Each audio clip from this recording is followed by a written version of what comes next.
तुम्ही इथे बघू शकता आपल्या पुऱ्या किती मस्त झाल्या आहेत। अजिबातही तेलकट झालेल्या नाहीत, शिवाय मस्त खुसखुशीत अशा ह्या पुऱ्या झालेल्या आहेत। खूपच मस्त खमंग आणि खुसखुशीत ह्या पुऱ्या होतात। नमस्कार मंडळी, सिंपल मेजवानी मराठीमध्ये आज आपण प्रवासामध्ये सोबत नेण्यासाठी तोंडाची चव वाढवणाऱ्या व 8 दिवस टिकणाऱ्या मस्त खमंग खुसखुशीत तिखट मसाला पुरी करणार आहोत। ह्या पुऱ्या 8 दिवसापर्यंत चांगल्या राहतात, शिवाय चवीला सुद्धा खूपच मस्त अशा लागतात। चला तर मग रेसिपीला सुरुवात करूया।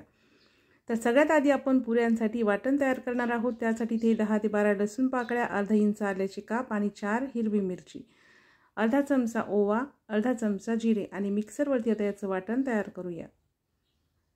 तर बघा, अशा पद्धतीचं पाणी न घालता याचं वाटण इथे मी तयार केलेलं आहे।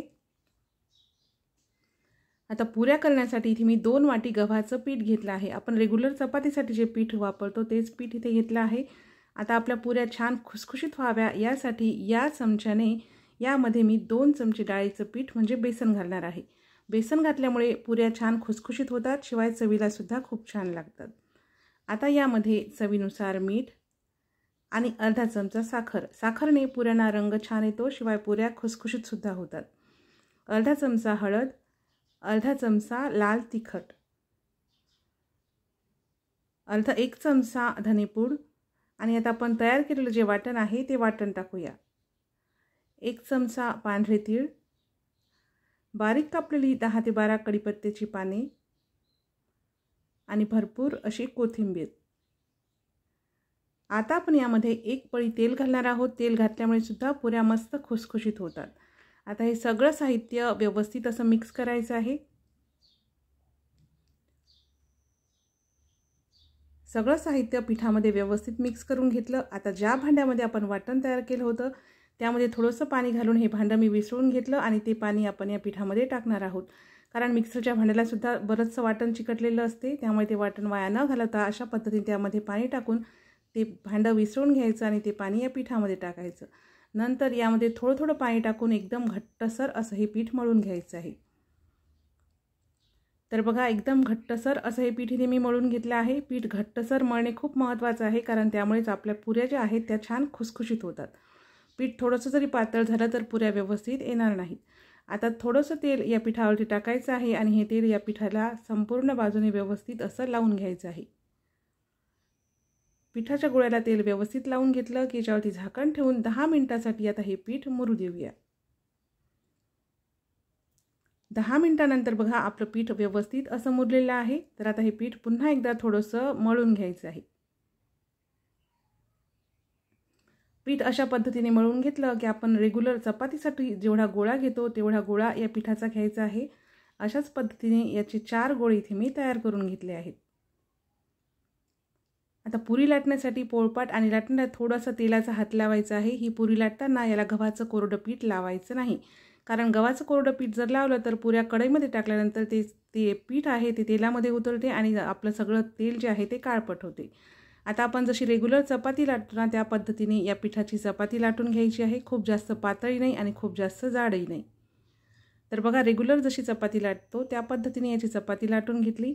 आता आपल्या सगळ्या पुऱ्या एकसारख्या व्हाव्या व पटापट तयार व्हाव्या त्यासाठी अशा पद्धतीने चपाती लाटून घेतल्यानंतर एखादा डबा किंवा डब्याचं झाकण किंवा प्लेट किंवा वाटीने ह्या पुऱ्या अशा पद्धतीने कट करून घ्या।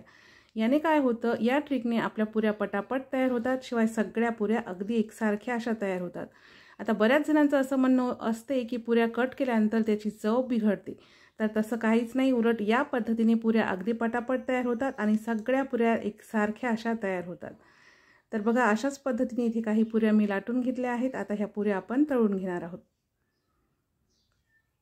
पुऱ्या तळण्यासाठी तेल मस्त कडकडीत गरम करून घ्यायचं। त्याच्यानंतर गॅसची फ्लेम मीडियम ठेवायची, कारण हाय फ्लेमवर जर पुऱ्या तळल्या तर पुऱ्या खूप लवकर लाल होतात आणि आतमधून त्या मऊच राहतात, त्यामुळे त्या पुऱ्या छान खुसखुशीत होत नाहीत। खूप स्लो फ्लेमवर जर पुऱ्या तळल्या तर त्या जास्त तेलकट होऊ शकतात, त्यामुळे तेल मस्त कडकडीत गरम करून घ्या आणि नंतर मीडियम फ्लेमवरती दोन्ही बाजूने अलटपलट करून मस्त खमंग आणि खुसखुशीत होईपर्यंत ह्या पुऱ्या तळून घ्यायच्या आहेत। तर आता तुम्ही इथे बघू शकता आपल्या पुऱ्यांना मस्तसा रंग आलेला आहे, शिवाय दोन्ही बाजूने पुऱ्या मस्त अशा तळून झालेल्या आहेत। तर आता ह्या पुऱ्या काढून घेऊया। बघा, मस्त खुसखुशीत अशा ह्या पुऱ्या झालेल्या आहेत। तर अशाच पद्धतीने सगळ्या पुऱ्या आपल्याला तळून घ्यायच्या आहेत। तेल जर थोडंसं थंड वाटलं तर गॅसची फ्लेम थोडीशी वाढवून घ्या आणि नंतर पुन्हा मीडियम फ्लेमवरती पुऱ्या तळून घ्या. तर अशा पद्धतीने तळलेल्या पुऱ्या ज्या आहेत ना त्या 8 दिवस चांगल्या राहतात, अजिबातही खराब होत नाहीत. तर बघा आता ह्या पुऱ्यासुद्धा मस्त अशा तळून झाल्या आहेत. तर आता ह्या काढून घेऊया. तर बघा इथे तयार आहेत आपल्या प्रवासामध्ये सोबत नेण्यासाठी 8 दिवस टिकणाऱ्या मस्त खमंग खुसखुशीत तिखट मसाला पुऱ्या. आपल्या पुऱ्या अजिबातही तेलकट झालेल्या नाहीत, शिवाय मस्त खुसखुशीत अशा झाल्या आहेत. आता ह्या पुऱ्या आपण प्रवासामध्ये सोबत नेऊ शकतो. ह्या पुऱ्या लोणचं किंवा एखाद्या चटणीसोबत खाऊ शकतो, किंवा प्रवासामध्ये आपल्यासोबत लोणचं किंवा चटणी काहीही नसेल तरीही ह्या पुऱ्या नुसतं खायलासुद्धा खूपच मस्त टेस्टी अशा लागतात, शिवाय तोंडाची चव वाढवतात. तर तुम्हाला आजची रेसिपी जर आवडली असेल तर लाईक आणि शेअर नक्की करा.